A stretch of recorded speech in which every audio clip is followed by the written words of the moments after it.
네. 연합뉴스TV 윤솔입니다.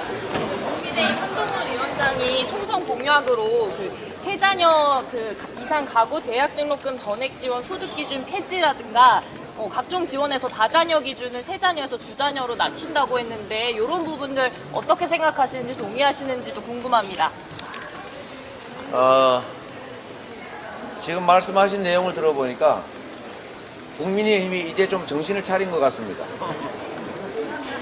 매우 훌륭한 제안이고 우리 더불어민주당도 이미 여러 차례 제안했던 정책들과 일맥상통합니다.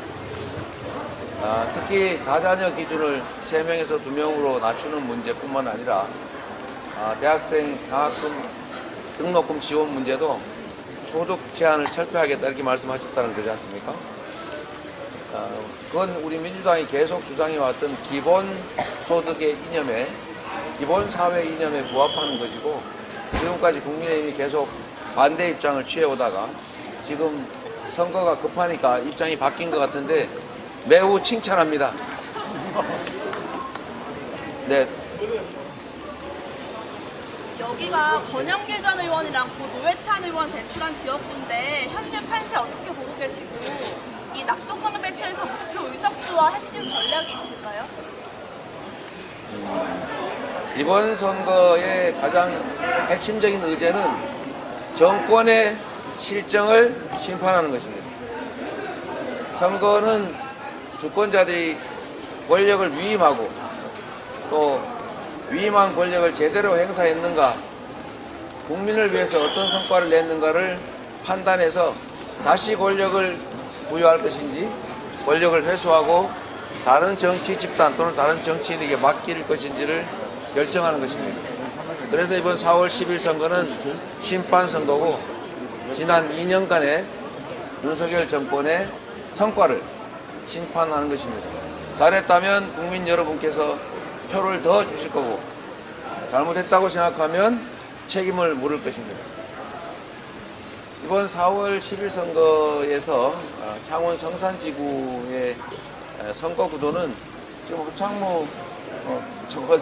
허성무 후보께서 너무 잘하고 계셔서 저는 조금만 우리가 더 노력하면 이길 수 있을 거다라고 생각을 하고 최선을 다하려고 합니다. 3표가 부족하다라는 생각으로 여러분께 본인도 열심히 참여해야 되겠지만 주변에 다른 분들도 설득해서 3표를 만들어 주시면 이길 수 있을 거다라고 저희는 기대를 하고 있습니다. 낙동강 전선뿐만 아니라 두울경, 이 영남 지역에서도 저는 우리 국민들께서 주권자로서의 주권 의지를 확실하게 표현하실 것이라고 믿습니다. 지금까지는 소위 국민의힘의 절대 우세 지역이었긴 하지만 우리 국민들께서는 특히 영남 지역에 계시는 우리 대한민국의 주권자들께서는 이 나라가 국민의 것이다.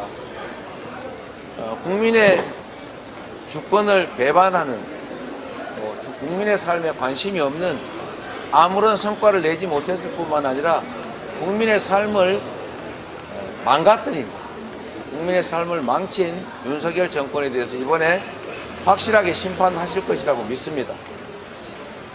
선거의 예측은 매우 어렵지만 저희가 낮은 자세로 또 앞으로도 더 절박하게 국민들께 호소드리고 우리 국민의힘 정부 여당의 실정을 우리 국민들께서 아실 수 있도록 잘 설명하면 저는 이번 선거에서 우리 국민들께서 확실하게 심판해 주실 것이라고 믿습니다. 네. 선거가 많으신데요. 오늘도 이제 백승하 대표님과 함께 오셨고 속칭 더불어 몰빵 얘기를 계속하고 계신데요. 선거 이제 16일 앞두고 있는데 사실 조국 혁신당과 비교해서 더불어민주연합이 아직까지는 좀 지지율이 그렇게 따라와주지 못하고 있는데 왜 그렇다고 보고 계신지랑 요거를 좀 극복하기 위한 방안은 뭐 어떤 게 있는지. 네, 이번에 좀 괜찮아졌네요.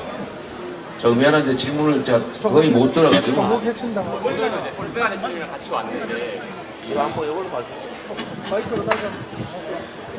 오늘도 이제 백승환 공동대표님이랑 같이 오셨는데요.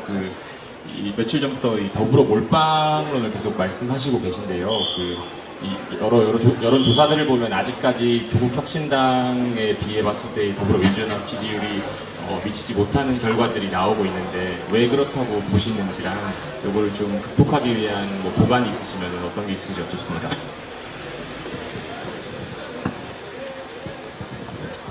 네.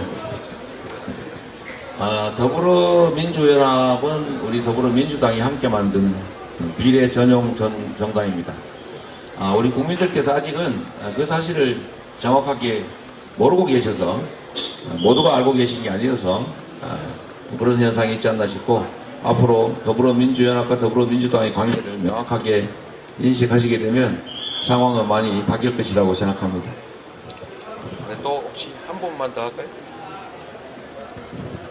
대통령실과 국민의힘이 정동희 면허정지 처분 관련해서 유연하게 처리하자는 공감대를 이뤘는데 당정이 나서서 의정 갈등을 중재하려는 모습인데 이 문제에 대해 어떻게 보시는지. 지금 의료 의사 정원 증원 문제 때문에 많은 논란이 있습니다. 국가의 가장 큰 역할, 가장 근본적인 역할은 국민의 생명을 지키는 일입니다. 의대 정원 문제는 이건 개인의 영업의 문제가 아니라 국민의 생명과 안전에 관한 문제이기도 합니다. 의료 의사 정원을 증원해야 된다는 것은 우리 국민들께서도 다 공감하시고 또 정책적인 필요가 분명히 있습니다. 그래서 우리 민주당 정부에서도 연간 500명 선에 10년간 1차적으로 의대 정원을 증원하자라고 했지만 당시에 코로나 위기 상황으로 미뤄진 상황이었습니다. 지금 의료 현장에서는 우리 국민들께서 제대로 진료를 받지 못하고 생명을 잃거나 위험에 빠지는 일이 발생하고 있습니다. 또 의료인들 역시 그저께인가 이렇게 현장에서 과로로 사망하는 사건까지 발생했습니다. 저는 이 문제에 대해서 정치적 요소를 최소화하고 정략적 요소를 최소화하고 정말로 국민의 입장에서 진지하게 성실하게 협의에 임해야 된다라고 생각합니다. 의료인들께서도 파업이나 또는 사퇴 같은 사직 같은 극단적 행위보다는 정부와 대화로 합리적인 선에 의대 증원에 동의하시는 방향으로 논의에 참여해야 된다고 생각합니다. 정부 역시도 마찬가지로 무조건 일방적으로 힘으로만 밀어붙일 게 아니라 국민의 생명과 안전을 고려하는 차원에서 대화하고 협상해 가면서 문제 해결을 위해서 노력할 필요가 있다. 좀 더 많은 노력이 필요하다 이렇게 생각합니다. 그리고 약간 이해하지 못할 측면들은 그런 겁니다. 정부에 총리도 있고 보건복지부 장관도 있는데 갑자기 여당 대표가 자기가 이 일을 부탁받았다고 표현했던가 맡게 됐다고 표현했던가 정확하지는 않습니다만 이건 정부의 일이지 당의 일은 아닙니다.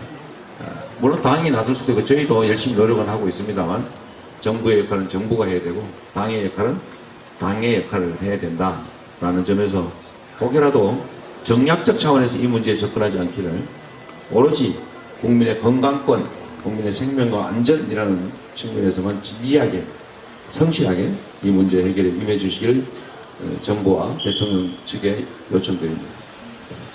네, 잠깐만 그만하세요. 네. 자, 이제 기자회견은 이걸로 마치도록 하겠습니다. 고맙습니다.